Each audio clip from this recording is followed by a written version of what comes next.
امت مسلمہ کو اللہ تعالیٰ نے ایک امتیازی وصف یہ بھی عطا فرمایا ہے کہ یہ آمین کہنے والی اور سلام کرنے والی امت ہے۔ آپ صلی اللہ علیہ وآلہ وسلم کا ارشاد ہے، یہودی تم سے دو امتیازی اوصاف کے عطا ہونے پر حسد کرتے ہیں، ایک تم آمین کہتے ہو اور دوسرا تمہارا سلام کرنا۔ یہی وجہ ہے سورۃ الفاتحہ کی تلاوت نماز میں کرنے یا سننے کے بعد آمین کہنا مستحب ہے۔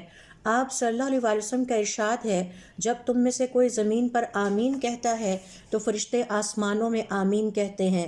اگر تمہاری اور ان کی آمین مل جائے تو ایسے مسلمان کے سابقہ گناہوں کی مغفرت ہو جاتی ہے۔ انس ابن مالک رضی اللہ تعالیٰ عنہ فرماتے ہیں، آپ صلی اللہ علیہ وآلہ وسلم نے فرمایا، مجھے نماز اور دعا میں آمین کہنا عطا کیا گیا۔ مجھ سے پہلے یہ خیر اور فضل حضرت موسیٰ علیہ السلام کو عطا ہوا، وہ دعا کرتے اور حضرت ہارون علیہ السلام آمین کہتے، لہٰذا اپنی دعاؤں کا اختتام آمین پر کیا کرو، اللہ تعالیٰ تمہاری دعائیں قبول فرمائے گا۔